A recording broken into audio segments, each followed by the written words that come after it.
आज इस वीडियो में हम जानने वाले हैं प्रेगनेंसी कंसीव कैसे होती है और कंसीव नहीं हो रही है तो हमें क्या करना है। आजकल शादी के बाद कंसीव होने में हम थोड़ी देरी करते हैं क्योंकि एक दूसरे को जानना होता है, फाइनेंशियली स्टेबल रहना होता है, करियर में सेट होना रहता है और जब हमारी दृष्टि से सब अच्छा है तो फिर हम प्लान करते हैं अभी कंसीव हो जाए। लेकिन जब हम कंसीव के लिए ट्राई करना शुरू कर देते हैं तब कभी कभी 3 महीने 4 महीने ट्राई करने के बावजूद भी कंसीव होने में दिक्कत हो जाती है और मंथली जो हमारा पीरियड साइकिल है वो वैसे ही चालू रहता है। तो हम बहुत टेंशन में आते हैं और फिर डॉक्टर को मिलने चले जाते हैं। चलो तो अभी हम जानेंगे कंसेप्शन की प्रोसीजर होती कैसी है। जब हमारा पीरियड साइकिल नॉर्मल रहता है, अराउंड 28 to 30 डेज का रहता है, तो हमारे पीरियड के स्टार्टिंग से ही पहले दूसरे दिन से ही एक अंडा बड़ा होना शुरू हो जाता है। उसको हम फॉलिकल बोलते हैं। ये follicle is nothing but fluid filled sac with a small egg inside. तो ये एग, ये फॉलिकल बड़ा होना शुरू हो जाता है। पीरियड के मध्य में अराउंड 12 to 14 डेज में ये अराउंड 20 मिलीमीटर के साइज का बन जाता है।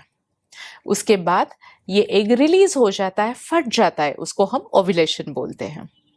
ओव्यूलेशन के बाद ये एग जो रहता है वो इतना छोटा रहता है, इट्स जस्ट 120 माइक्रोन। ये एग बॉडी में रिलीज हो जाता है। हमारी फेलोपियन ट्यूब उसको कैप्चर करने की कोशिश करती है और ये फेलोपियन ट्यूब के एम्पुलरी रीजन में एक एम्पुला फेलोपियन ट्यूब रहती है, तो उसमें एक एम्पुला नाम का एक रीजन रहता है, तो इसमें आके वो बैठ जाता है।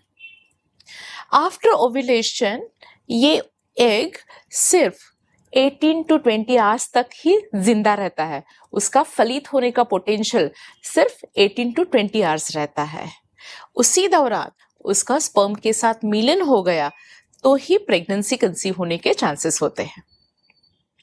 समझो, ये 18-20 आवर्स में स्पर्म के साथ उसका मिलन नहीं हुआ तो आने वाले 14 डेज के बाद नेक्स्ट पीरियड शुरू हो जाता है।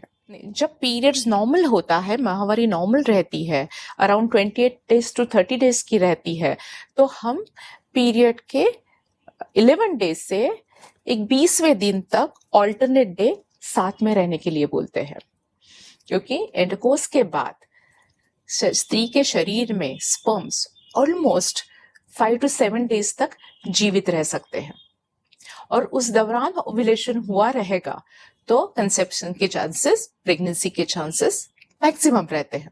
लेकिन इसमें सीमेन एनालिसिस, स्पर्म का नॉर्मल होना बहुत ही जरूरी रहता है। स्पर्म का काउंट नॉर्मल होना चाहिए, उसकी हालचाल नॉर्मल होनी चाहिए, उसकी रचना नॉर्मल होनी चाहिए और उसका डीएनए फ्रेगमेंटेशन भी हेल्दी प्रेगनेंसी के लिए नॉर्मल होना जरूरी होता है। तो स्पर्म एनालिसिस करना बहुत ही इंपॉर्टेंट बात हो जाती है।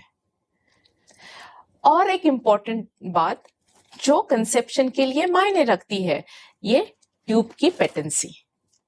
जब फेलोपियन ट्यूब क्लॉग्ड रहती है, ब्लॉक रहती है, तो एक साइड से जो एग आता है ट्यूब में बैठता है और दूसरे साइड से स्पर्म जाके उसको मिलता है, तो ये मिलन पॉसिबल नहीं होता और फिर कंसेप्शन के चांसेस बहुत ही कम रहते हैं।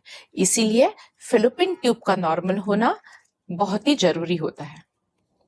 तो आइए हम देखेंगे कंसेप्शन के लिए क्या क्या इंपॉर्टेंट बात है।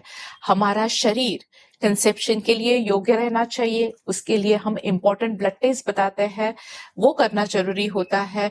जब हमारी साइकिल्स, पीरियड साइकिल्स नॉर्मल नहीं रहेगी तो हम हार्मोनल टेस्ट बोलते हैं, वो नॉर्मल करना जरूरी होता है। तीसरी इंपॉर्टेंट जो बात है वो सीमेन एनालिसिस। हाँ, हमारी वीर्य में स्पर्म की मात्रा और उसकी मोटिलिटी अच्छी होना जरूरी होता है। और द मोस्ट इम्पॉर्टेंट बात ये भी होती है कि हमारे ट्यूब की पेटेंसी अच्छी रहनी चाहिए, ट्यूब खुली चाहिए, वो ब्लॉक नहीं चाहिए। और इसके साथ ही साथ जब हमारा पीरियड साइकिल नॉर्मल होता है तो हमारा ओव्यूलेशन हो जाना वो भी बहुत ही महत्वपूर्ण होता है।